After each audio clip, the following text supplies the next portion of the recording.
ഞങ്ങളിങ്ങനെ ദുബായി എത്തിയിട്ടോ. അപ്പോൾ more than 20 hours ലേ ഓവറിലുള്ളോണ്ട് തന്നെ ദുബായ് കണക്ട് പ്രോഗ്രാമിന് ഞാൻ സൈൻ അപ്പ് ചെയ്തിരുന്നു. എൻ്റെ വിസ ഓൾറെഡി അപ്രൂവ് ആയിരുന്നു. പിന്നെ മോന് വിസയുടെ ആവശ്യം ഉണ്ടായിരുന്നില്ല കേട്ടോ. അതുകൊണ്ട് തന്നെ എയർപോർട്ടിൽ അധികം പ്രൊസീജിയേഴ്സ് ഒന്നും ഉണ്ടായിരുന്നില്ല. പിന്നെ അവരുടെ വക തന്നെ പിക്കപ്പ് ഉണ്ടായിരുന്നു, ഹോട്ടൽ പിക്കപ്പ് ഉണ്ടായിരുന്നു. അപ്പോൾ ഈ പ്രോഗ്രാമിൽ hotel accommodation, food plus 10 GB internet only SIM card വരെ ഇവർ പ്രൊവൈഡ് ചെയ്യുന്നുണ്ട് കേട്ടോ. സത്യം പറഞ്ഞാൽ ഒരു യാത്രയുടെ ഇടയിൽ ഫ്രണ്ട്സ് ആൻഡ് റിലേറ്റീവ്സിനെ ഒന്ന് മീറ്റ് ചെയ്യാനും 1-2 സ്ഥലങ്ങൾ കാണാനും പറ്റിയൊരു പ്രോഗ്രാമായിട്ടാണ് എനിക്ക് ഫീൽ ചെയ്തത്.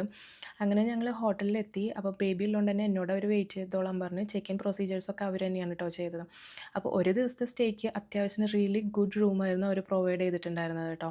അങ്ങനെ ഞങ്ങൾ അവിടെ ചെന്ന് ഫ്രഷായി താഴെ പോയിട്ട് ബ്രേക്ക്ഫാസ്റ്റൊക്കെ കഴിച്ചു. Breakfast was also really nice.